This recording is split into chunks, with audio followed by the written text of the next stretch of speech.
मित्रों, वंदे मातरम, जय हिंद, नमस्कार। मैं हूं अनिल यादव। आपका स्वागत है हमारे यूट्यूब चैनल गुरुजी स्टडी अड्डा यूपी टेट के चैनल पर।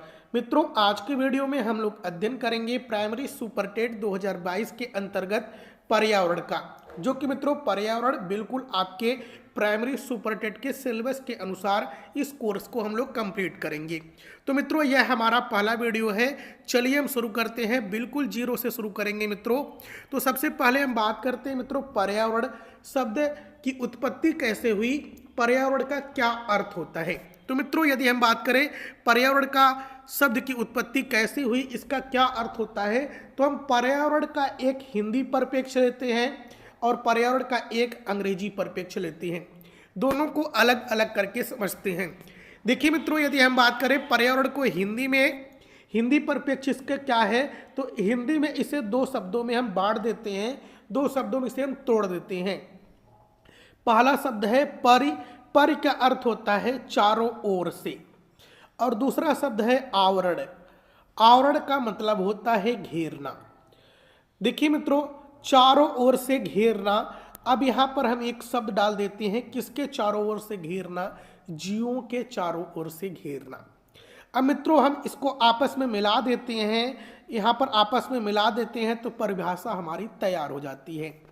देखिए मित्रों, परिभाषा क्या होती है, जो जीवों को चारों ओर से घेरे हुए है वह उस जीव का पर्यावरण कहलाता है।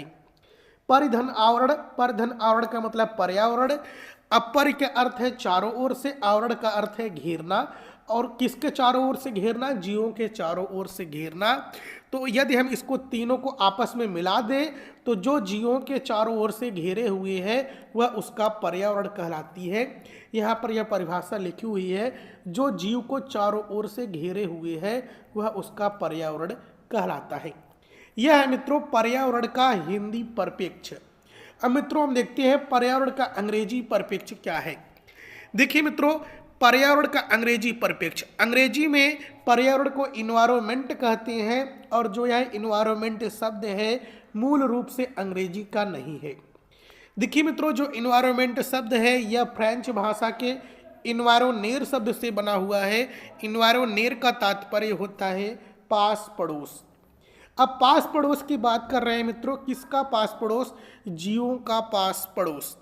तो मित्रों देखिए परिभाषा कैसे बनेगी, जीव के पास पड़ोस में पाई जाने वाली सभी वस्तुएं जो उसे प्रभावित करती है वह उसका पर्यावरण कहलाती है। यह मित्रों आपका इन्वायरमेंट की परिभाषा है, यह कह ले पर्यावरण की परिभाषा है अंग्रेजी परिप्रेक्ष्य में। अंग्रेजी परिप्रेक्ष्य में किसके, कि जो फ्रेंच के इन्वायरोनेर से इन्वायरमेंट की उत्पत्ति हुई है। इन्वायरोनेर का तात्पर्य होता है पास पड़ोस। अब पास पड़ोस की बात करें तो जो जीव के पास पड़ोस में पाए जाने वाले जो सभी वस्तुएं होती है, चाहे वह सजीव हो या निर्जीव हो, जो उसे प्रभावित करती हैं वह उस जीव का पर्यावरण कहलाती है। तो चलिए मित्रों हम एक क्वेश्चन सॉल्व करते हैं। इन्वायरोनेर से तात्पर्य क्या है। ऑप्शन है ए सजीव निर्जीव, ऑप्शन है बी जैविक अजैविक, ऑप्शन है सी पास पड़ोस, ऑप्शन है डी उपर्युक्त सभी। तो बताइए मित्रों कौन सा सही होगा। देखिए मित्रों, यहाँ पर इन्वायरोनेर का अर्थ नहीं पूछा है, बल्कि क्या पूछा है, इन्वायरोनेर से तात्पर्य क्या है। यदि मित्रों यहाँ पर पूछता नेर का अर्थ क्या है, तो इन्वायरोनेर का अर्थ क्या है, तो इसका अर्थ है पास पड़ोस, तो आपका सी ऑप्शन सही हो जाता। लेकिन मित्रों यदि पूछा है इन्वायरोनेर से क्या तात्पर्य है, तो इन्वायरोनेर से तात्पर्य है जीवों के आसपास। जीवों के आसपास क्या होता है, सजीव निर्जीव वस्तुएं होती हैं, जैविक अजैविक घटक होते हैं, जीवों के आसपास पास पड़ोस होता है। तो ये इन्वायरोनेर से तात्पर्य क्या है, पास पड़ोस, सजीव निर्जीव, जैविक अजैविक। तो इसमें आपका डी ऑप्शन सही हो जाएगा, उपर्युक्त सभी। लेकिन मित्रों यहीं पर यदि सिर्फ पूछता इन्वायरोनेर का क्या अर्थ है, सीधा आपसे यदि अर्थ पूछ लेता तो आपका ऑप्शन नंबर सी सही होता। चलिए मित्रों हम आप और कुछ क्वेश्चन कर लेते हैं, वन लाइनर क्वेश्चन, फिर उसके बाद हम आगे चलकर जैविक अजैविक घटक के बारे में अध्ययन करेंगे। अंग्रेजी का इन्वायरमेंट किस भाषा से बना है मित्रों, तो अंग्रेजी का इन्वायरमेंट आपका फ्रेंच भाषा से बना है। पहला क्वेश्चन का उत्तर बनता है। दूसरा क्वेश्चन बनता है मित्रों यहीं से, इन्वायरमेंट फ्रेंच भाषा के किस शब्द से बना है? तो इन्वायरमेंट फ्रेंच भाषा के इन्वायरोनेर शब्द से बना है। चलिए मित्रों, हम देखते हैं अगला क्वेश्चन है यहीं से। इन्वायरोनेर का अर्थ क्या है? इन्वायरोनेर का अर्थ है मित्रों पास, पड़ोस। यह आपके इतने क्वेश्चन बनते हैं आपके यहाँ से, जो कि पर्यावरण का आपका अर्थ परिभाषा आराम से समझ में आ चुकी होगी।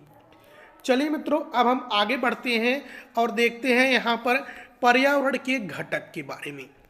पर्यावरण के घटक के बारे में विस्तार से अध्ययन करेंगे। तो मित्रों ध्यानपूर्वक आप देखिए, यदि हम मित्रों बात करते हैं पर्यावरण के घटक कितने हैं, तो आप उत्तर देते हैं पर्यावरण के 2 घटक हैं। जबकि मित्रों हम पूछते हैं पर्यावरण के 2 घटक कौन कौन से हैं, तो बहुत सारे लोग यह बता देते हैं कि पर्यावरण के 2 घटक हैं जैविक और अजैविक, जो कि मित्रों बिल्कुल गलत है। पर्यावरण के 2 घटक जैविक अजैविक हैं, लेकिन आपका डायरेक्ट उत्तर बताना बिल्कुल गलत है। यहाँ पर हम क्या कहेंगे मित्रों, पर्यावरण के 2 घटक हैं, तो 2 घटक कौन से हैं? प्राकृतिक घटक हैं और पर्यावरण के मानव निर्मित घटक हैं। पहले हम यह बात करेंगे कि पर्यावरण के 2 घटक हैं, कौन है? प्राकृतिक घटक हैं और मानव निर्मित घटक हैं। अब मित्रों हम इसी प्राकृतिक और मानव निर्मित घटक को अलग अलग करके अच्छे से अध्ययन करेंगे। तो चलिए मित्रों हम बात करते हैं पर्यावरण के प्राकृतिक घटक की। सबसे पहले हम बात करेंगे, यदि मित्रों हम बात करें पर्यावरण के प्राकृतिक घटक की, तो पर्यावरण के प्राकृतिक घटक में अब हमारे आते हैं 2 घटक, जैविक घटक पर्यावरण का, और प्राकृतिक में आती है अजैविक घटक। देखिए मित्रों अब हम बात करते हैं इन्हीं घटकों की। प्राकृतिक घटक की बात कर रहे हैं मित्रों, मानव निर्मित घटक की बात हम बाद में करेंगे, पहले हमारा जो प्राकृतिक घटक पूरा हो जाएगा तब। तो मित्रों हम बात कर रहे हैं पर्यावरण के प्राकृतिक घटक में। सबसे पहले हम देखते हैं जैविक। जैविक से क्या तात्पर्य है मित्रों? जैविक से तात्पर्य सजीव प्राणियों के संसार से होता है जिसमें जीवन पाया जाता है। देखिए मित्रों यदि हम बात करें पर्यावरण का जैविक घटक क्या है, तो इसमें सीधी सी बात है, जैविक घटक में प्राणियों के ऐसे संसार से होता है जिसमें जीवन पाया जाता है। जहाँ पर जीव होता है उसे हम पर्यावरण का जैविक घटक कहते हैं। अब मित्रों देखिए जीव किस में पाया जाता है? मनुष्य में भी जीवन पाया जाता है, पशुओं में भी जीवन पाया जाता है, पेड़ पौधों में भी जीवन पाया जाता है। जब जीवन पाया जाता है, जीव पाया जाता है, तो यह पर्यावरण का जैविक घटक होगा। अब मित्रों बात करते हैं पशुओं में सूक्ष्म जीव हो जाए, चाहे पशुओं में पक्षी हो जाए, यानी कि जहाँ जहाँ पर जीवन पाया जाता है वह पर्यावरण का जैविक घटक कहलाता है, और पर्यावरण के प्राकृतिक का जैविक घटक कहलाता है। जैविक का सीधा सा मतलब है मित्रों सजीव। सजीव से इसका सीधा मतलब है जहाँ पर जीवन पाया जाए उसे हम पर्यावरण का जैविक घटक कहते हैं। अब मित्रों हम बात कर लेते हैं दूसरा प्राकृतिक के अंतर्गत पर्यावरण का अजैविक घटक।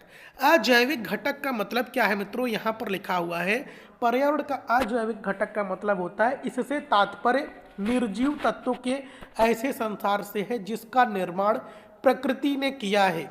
देखिए मित्रों निर्जीव, यहाँ पर हम बात कर रहे हैं पर्यावरण के अजैविक घटक में, तो यह अजैविक घटक कैसा है? निर्जीव है, लेकिन निर्जीव है तो इसका निर्माण किसने किया है? इसमें शर्त यह है कि इसका निर्माण प्रकृति ने किया हो। अजैविक घटक में मुख्य शर्त यह है कि इसका निर्माण प्रकृति ने किया हो, जिसे हम पर्यावरण का अजैविक घटक कहते हैं। और अजैविक घटक कैसा होना चाहिए? निर्जीव होना चाहिए, जिसमें जीवन नहीं पाया जाता है। जैसे कि मित्रों दिन रात, पर्वत पठार, भूमि, जल, वायु। जल, वायु, भूमि, पर्वत, पठार, क्या मित्रों इसमें जीवन पाया जाता है? जी नहीं। तो ये किस कैटेगरी में होंगे? तो निर्जीव कैटेगरी में होंगे। और दिन रात, पर्वत, पठार, भूमि, जल, वायु, इसका निर्माण किसने किया है? तो प्रकृति ने किया है। तो यह पर्यावरण का कौन सा घटक हो जाएगा? अजैविक घटक हो जाएगा। अब मित्रों हम बात करते हैं पर्यावरण के घटक के अंतर्गत दूसरा घटक मानव निर्मित। देखिए मित्रों हम कहते हैं पर्यावरण के मानव निर्मित घटक की आप परिभाषा दीजिए, तो आप सीधा से कहते हैं कि जो वस्तुएं मनुष्य ने बनाई हैं उसे मानव निर्मित घटक कहते हैं। तो मित्रों यह परिभाषा बिल्कुल गलत है। यह परिभाषा बिल्कुल गलत है कि जो वस्तुएं मानव ने बनाई है उसे पर्यावरण का मानव निर्मित घटक कहते हैं। बल्कि मित्रों इसकी एक सही व सटीक परिभाषा यह है, देखिए मित्रों, मानव निर्मित वस्तुएं कौन होंगी? मानव निर्मित वस्तुएं निर्जीव होंगी, जबकि मित्रों यहाँ पर अजैविक घटक में भी निर्जीव वस्तुएं थी। लेकिन मित्रों यहाँ पर कंडीशन यह था, अजैविक घटक में जो निर्जीव वस्तुएं थी उसे प्रकृति ने स्वयं बनाया था, प्रकृति ने स्वयं बनाया था। लेकिन मित्रों मानव निर्मित वस्तुएं जो निर्जीव है इसे प्रकृति न बनाकर बल्कि जीव बनाएंगे। अब मित्रों हम यहाँ पर एक शब्द जोड़ रहे हैं, जीव। जीव क्यों कह रहे हैं मित्रों? क्यों हम मनुष्य नहीं कह रहे हैं? बात यह है कि मित्रों जब हम प्रश्न करते हैं घोंसला पक्षी ने बनाया है तो यह पर्यावरण का कौन सा घटक होगा? देखिए मित्रों, घोंसला तो एक पक्षी, घोंसला बनाने वाला तो कोई एक पक्षी होगा। जब घोंसला पक्षी ने बनाया है तो यह कौन सा घटक होगा? घोंसला तो निर्जीव है, लेकिन पक्षी क्या है? एक जीव है।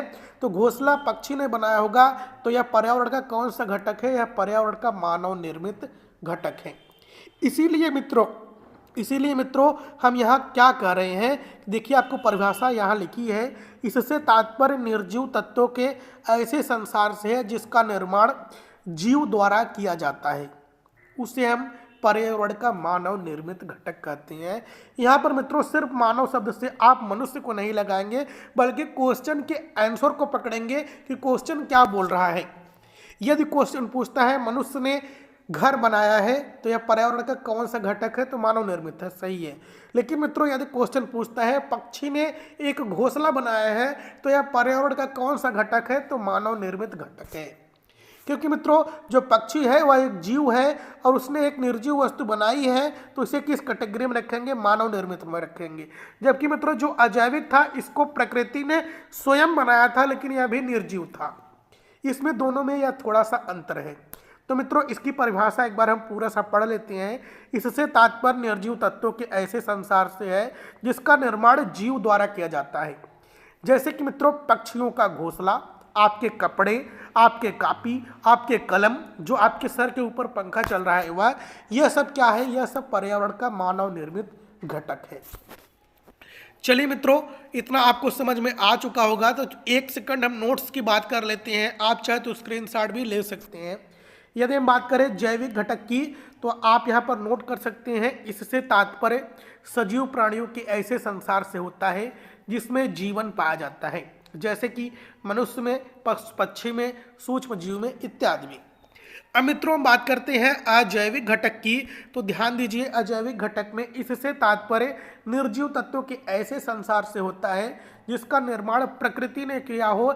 यहाँ पर मुख्य कंडीशन यही है कि अजैविक घटक में जिसका निर्माण प्रकृति ने किया हो, जैसे कि पर्वत, पठार, नदियाँ, जलवायु इत्यादि। अब मित्रों हम बात करते हैं, लास्ट पॉइंट है मानव निर्मित घटक।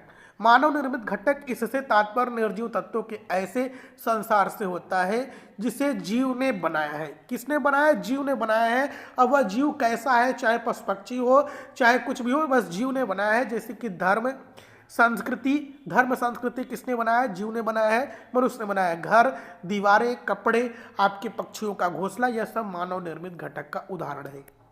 तो मित्रों यदि वीडियो अच्छा लगा हो तो लाइक कीजिएगा, अपने हर एक ग्रुप में शेयर कीजिएगा, चैनल पर पहली बार आए हो तो सब्सक्राइब कीजिएगा। जय हिंद, जय भारत, वंदे मातरम।